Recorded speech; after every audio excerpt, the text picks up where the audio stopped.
Sa taong 10,000 BC ang tribo na kilala bilang Yegols ay nahihirapan na mabuhay dahil nagiging mahirap para sa kanila na humanap ng mammoth para sa kanilang pagkain. At araw-araw gumagala ang kanilang mga mangangaso sa tribo upang makahanap ng pagkain. At isang gabi bumalik sila kasama ang isang batang babae at siya ay nakahawak sa kanyang patay na ina at ang tribo ay humanga sa kanyang mga asul na mata na hindi pa nila nakikita. Ang shaman ng tribo ay tinawag ang mga espiritu upang ibahagi ang propesiya at ang 4 na paa na demonyo ay darating sa kanilang nayon sa araw ng kanilang huling pangangaso. Isang makapangyarihang mandirigma ang lilito mula sa pangangaso na ito na kukuha sa bata bilang kanyang asawa at magkasama nilang aakayin ang tribo sa isang bagong buhay na walang kagutuman. Gayunpaman ang pinuno ng tribo ay hindi naniniwala sa hula at nais na makahanap ng ibang paraan upang mapakain ang kanyang nasasakupan sa halip na maghintay sa wala. At bago umalis binigay nito sa kanyang kaibigan na si Tiktik ang puting sibat at hiniling na protektahan ang anak nito. At pag-alis nito sinimulan si Delay na kutsain ng ibang bata sa dahilan na anak ito ng isang duwag na inabandona ang kanilang tribo. Mabilis itong pinigilan ni Tiktik at sinabi sa mga bata na huwag magsasalita ng ganon tungkol sa kanilang dating ama at pinuno. Nagsimulang gugulin ni Delay ang kanyang oras sa sarili nito at sinamahan siya ni Evolet dahil naiintindihan nito kung gaano kahirap ang mag-isa dahil pinatay ng 4 na paa na demonyo ang mga katribo nito. At dahil naantig sa batang babae ipinangako ni Delay na hindi niya ito hahayaan na mag-isang muli. At lumipas ang ilang taon ang dalawa ay gumugol ng maraming oras ng magkasama at kalaunan ay umibig sa isa't isa. At nang dumating ang oras para sa huling pangangaso sinabi ni Baku kay Delay na ang matandang ina ay sigurado na darating ang araw ng propesiya at ang lahat ay naniniwala na si Karen ang mananalo sa kamay ni Evolet. Naputol ang kanilang pag-uusap nang dumating si Evolet na ginulo si Baku sa pagkain upang makasama nito si Delay. Nag-aalala si Evolet na mas mahusay si Karen at hiniling nito kay Delay na tumakas ng magkasama sila ngunit tumanggi ang lalaki na tumakbo katulad ng kanyang ama at nangakong mananalo ito sa pangangaso at sa mga sandaling yun ibinalita ni Baku na dumating na ang mga mammoth. Ipinaalala ni Tiktik sa mga mangangaso na ang makakapatay sa mammoth ay makukuha ang puting sibat at magiging bagong pinuno bago sila patnubayan nito sa bukid.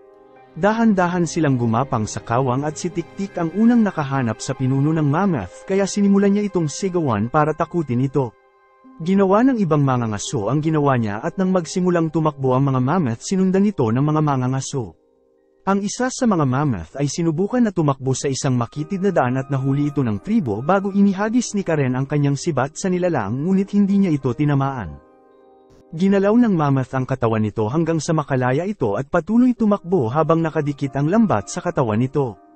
Kaya sinabihan ni Tiktik ang mga mangangaso na bumitaw sa lambat dahil masyadong malakas ang nilalang at naipit ang kamay ni Delay sa lambat kaya kinaladkad ito ng mammoth at kalaunan ang lambat ay umipit sa bato at nagawang makalaya ng nilalang at nagsimulang sumugod patungo sa kanya. Iniwasan ng batang lalaki ang mga pag-atake nito at pinalaya ang kanyang kamay upang ihagis ang kanyang sibat ngunit mas lalo lamang nitong ginalit ang nilalang. Pagkatapos ay nakahanap ito ng isang pangsibat ngunit ang isang ito ay naipit sa mga bato kaya sinubukan niyang tumakbo na lang pabalik.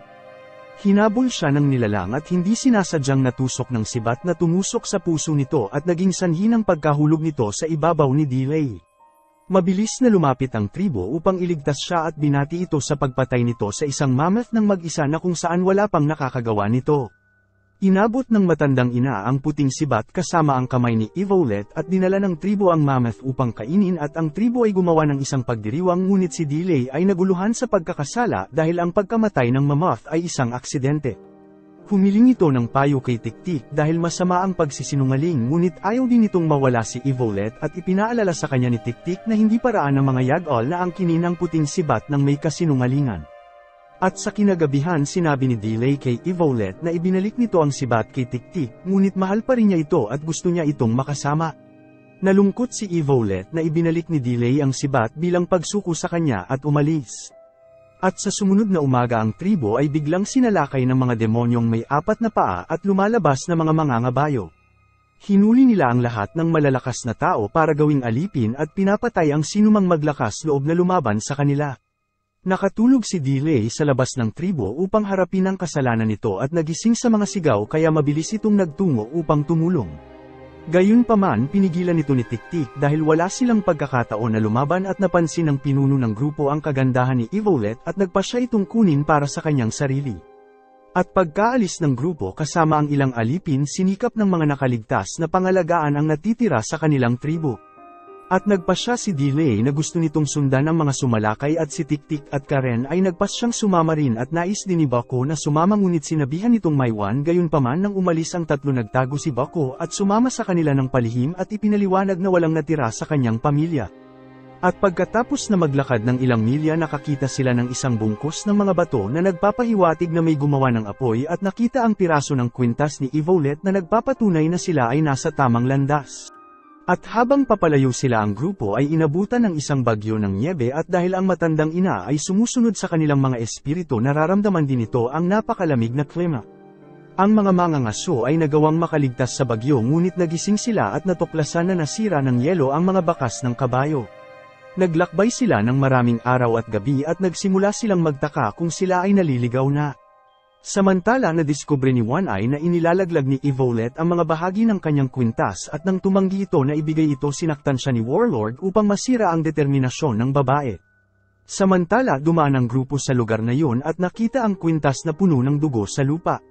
Nag-alala si Delay sa buhay ni Evolet ngunit sinabi ni Bako na baka nawala lamang ito ng babae. At sa mga sandaling yun napansin nila kung paano lumilipad ang mga ibon palayo sa kagubatan at ibig sabihin ang mga mananalakay ay dumaan sa parteng yun. Ang gubat ay puno ng mga mapanganib na nilalang at nang inatake ng isang misteryosong nilalang ang isa sa kanila sinaktan ni Warlord ang mga alipin upang pabilisin ang kanilang kilos. At lumipas ang sandali nakita ni Delay ang bahagi ng baluti ng isang nawawalang sundalo at nagpahintulot sa kanya na sundan ang isang trail sa kampo ng mga ito. Gustong umatake ni Delay ngunit sinabi ni Tik-Tik na isa itong delikadong ideya dahil ang mga sundalo ay nagbabantay at sila ay mahuhuli kaya dapat silang maging matyaga. At sa sumunod na umaga si Evolet ay nagising kay One Eye at sinusubukan na pagsamantalahan siya. Mabilis na dumating si Delay para patumbahin ang lalaki at muli silang nagkita ni Evolet ngunit mabilis silang nag-ambala nang magsimulang magpanik ang mga kabayo dahil sa mga nakita nito sa kakahuyan. Dinala ni Delay si Evolet at habang naghahanda ang mga sundalo na umalis napansin ni Warlord na wala na ang kanyang paboritong babae. Sinamantala ni Delay ang gulo na ibinigay ng mga kabayo at kasama si Evolet sinimulan nilang palayain ang ilan sa kanilang mga tao ngunit nakita sila ni One Eye at nagsimula silang habulin ito. At habang tumatakbo sila nakasalubong nila si Tik-Tik at ang iba pa at sa kasamaang palad na gawa ni One Eye na mahuli si Karen. Ang paghabol ay biglang naputol dahil sa pag-atake ng isang malaking ibon at habang lumalaban ang mga sundalo umakyat si Bako sa isang puno at sinubukan ni Tik-Tik na ipagtanggol ang sarili at nasugatan ito. Sinubukan ng grupo na magtago sa gitna ng mga puno at ipinangako ni Delay kay Evolet na babalik ito sa lalong madaling panahon bago ito nagmadaling lumabas upang akitin ang mga ibon papalayo kay Bako. Nagsimula ang isang bagong habulan sa kagubatan at umakyat si Delay sa isang bato upang batuhin ng isang ibon sa ulo nito. Pagkatapos ay tumakbo ito patungo sa mga kawayan kung saan ginamit nito ang isang kawayan bilang sibat upang patayin ang isang ibon. At habang abala si Delay sinamantala ng mga kalaban na makuha si Bako at Evolet at pagbalik ni Delay nakita nitong sugatan si Tik-Tik ngunit buhay pa.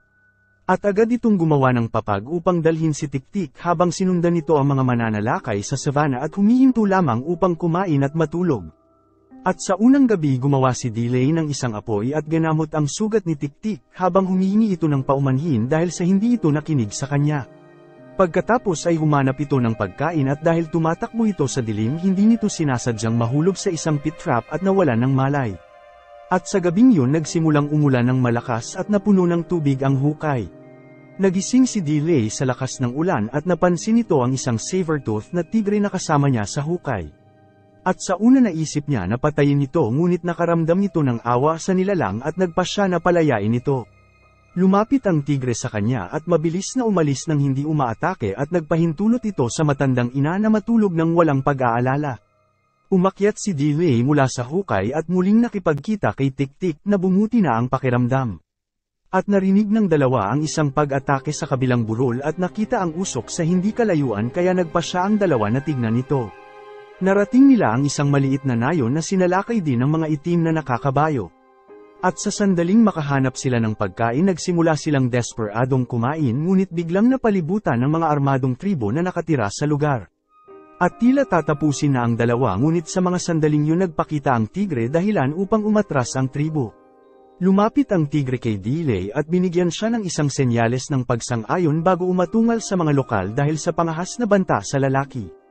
At pag-alis ng tigre binaba ng mga lokal ang kanilang armas at inanyayahan ang dalawa na kumain. Sinabi ng pinuno ng grupo na natuto itong magsalita ng wika nila mula sa isang lalaki na kamukha ni Delay at ibig sabihin na ang ama nito ay dumaan sa lugar ng tribo. Gustong malaman ni Delay kung saan hahanapin ang kanyang ama ngunit sa kasamaang palad kinuha rin ito ng mga mangangabayo at wala pang nakakatakas sa mga ito.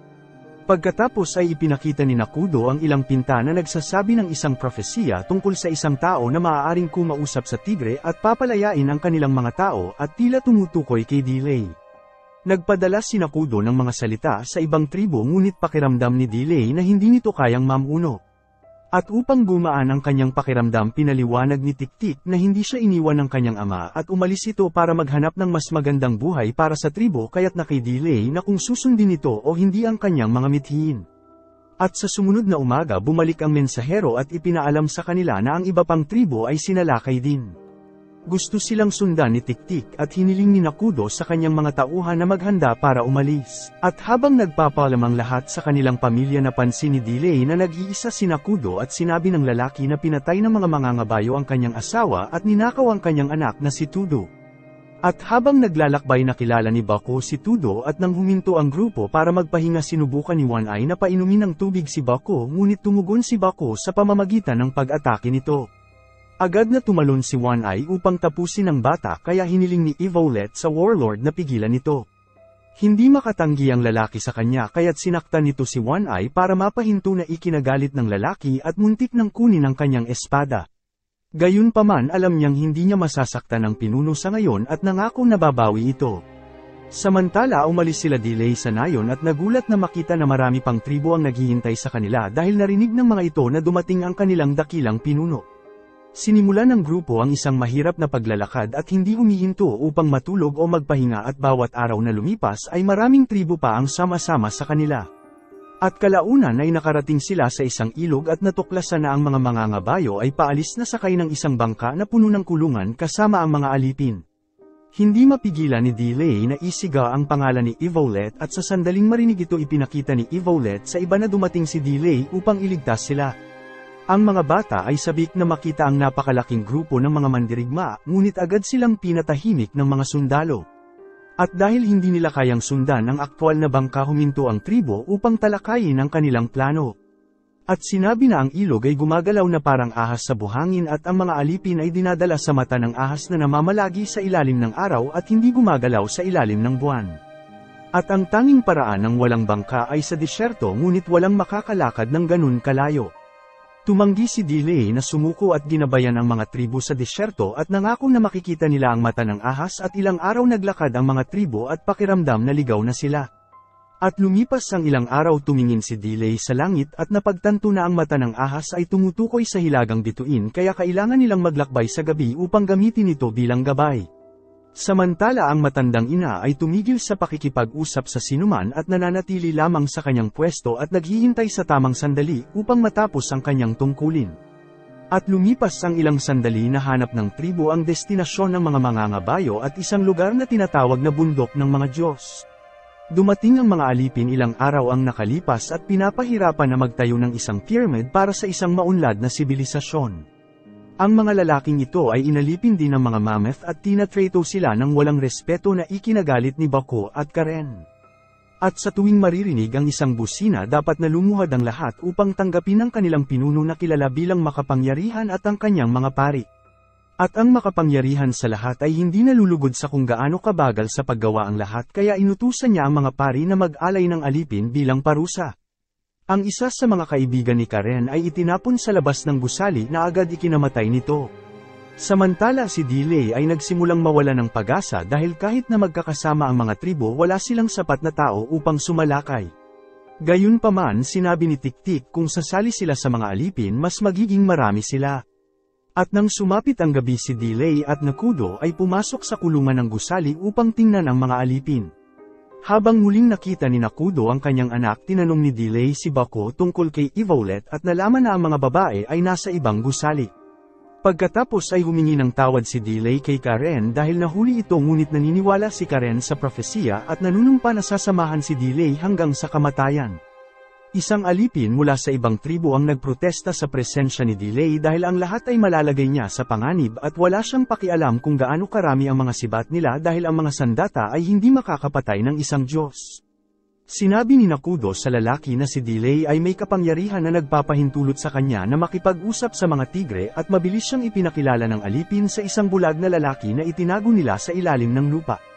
Ang bulag na lalaki ay dating lingkod ng isang Diyos na tumakas at alam niya na ang pinakakinatatakutan ng Diyos ay ang marka ng mga ngaso na kumakatawan sa pinakamaliwanag na bituin sa langit, at kung wala si Delay ng marka ay hindi niya mapapatay ang makapangyarihan sa lahat. At sa mga sandaling yun narinig nila ang pagdating ng mga gwardya kaya kailangan umalis nila Delay at Nakudo. At tinanong ni Delay ang bulag tungkol sa kanyang bracelet na tila pamilyar at lumalabas na ang kanyang ama ang nagligtas sa buhay ng bulag, ngunit sa kasamaang palad na sawi ito.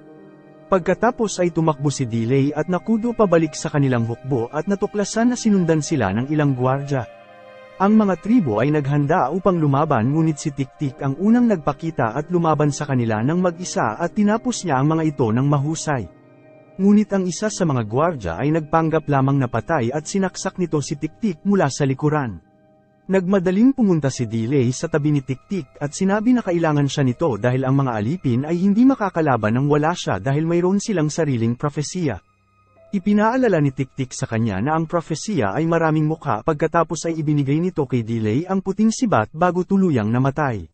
Samantala dinala si Evolet sa silid ng warlord para mapakinabangan niya ito sa gabing yun, habang maingat na kinuha ni Evolet ang kutsilyo nito, ngunit bago pa ito may pagtanggol ang sarili nag-ambala sila ng mga pari na mabilis inaresto ang warlord dahil sa pagnanakaw nito ng alipin mula sa makapangyarihan sa lahat. At lumalabas na pinagkalulo ito ni One Eye bilang paghihiganti. Pagkatapos ay kinuha ng pari ang kutsilyo sa kamay ni Evolet at natuklasan ang mga peklat na marka ng mga ngaso.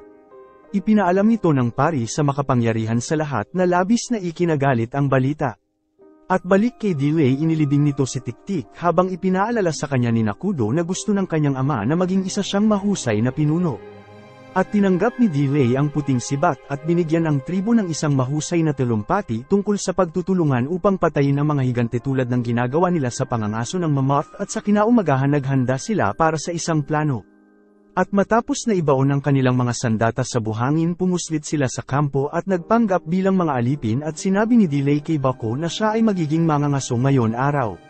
At nagsimula rin siyang magpasa ng isang mensahe ng paparating na laban. Samantala si Evolet ay dinala sa pinakamakapangyarihan sa lahat kasama si Warlord na pinarusahan.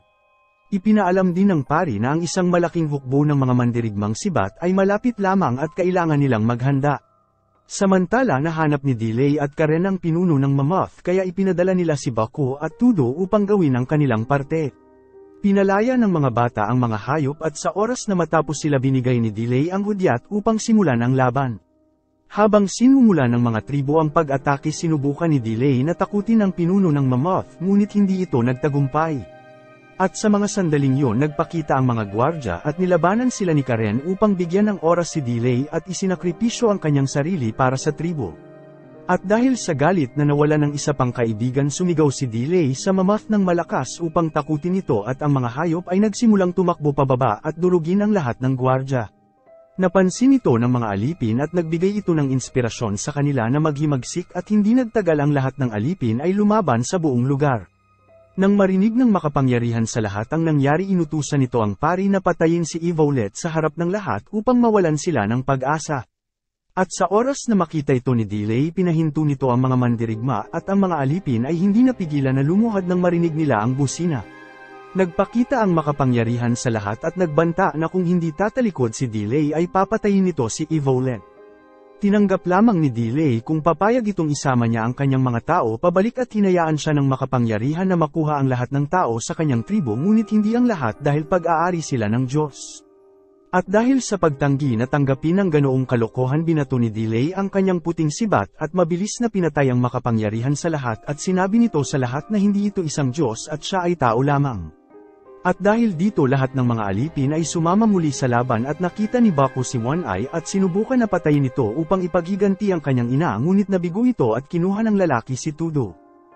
Ngunit mabilis na pinatay ni Nakudo si One Eye upang iligtas ang kanyang anak, habang ang mga alipin ay pumasok sa loob ng gusali upang ibagsak ang mga pari at sunugin ang kanilang bangka. Kinuha ni Warlord si Evolet at sinakay ito sa kanyang kabayo at nagsimulang tumakbo si Delay, at nang makita siya ni Evolet, kinuha nito ang isang palaso para saksakin si Warlord dahilan upang mahulog silang dalawa. Si Evolet at Delay ay tumakbo patungo sa isa't isa, ngunit bago sila magsama ulit pinakawalan ni Warlord ang isang palaso at tumama ito kay Evolet. Naramdaman din ito ng matandang ina na nagsimulang tumulo ang dugo sa ilong, at isang galit na Delay ang tumakbo kay Warlord at pinatay ito gamit ang puting sibat. Ang mga tao sa paligid ay nagsimulang ipagdiwang ang kanilang tagumpay, ngunit si Delay ay naghihinagpis ng pumanaw si Evolet sa kanyang kamay. At dahil sa hinagpis, nagtungo si Delay sa mga mammoth at hiniling na tapusin ang mga bagay para sa kanyang sarili. Ngunit sa mga oras na yun, ibinigay ng matandang ina ang kanyang huling hininga at sa pagkamatay nito muling nabuhay si Evolet. Tumakbo si Delay sa kanyang mahal at ang mga tribo ay nagpatuloy na magdiwang sa kanilang tagumpay. Samantala ang iba pang tribo ay nakabalik sa kanilang mga nayon at binigyan ni Nakudo si Delay ng ilang buto na kinolekta ng kanyang ama na makakatulong sa pagpapakain sa kanyang mga tao. Salamat sa panunood. Kung nagustuhan mo ito, huwag kakalimutan mag-like at subscribe para sa mga susunod pa nating movie recap.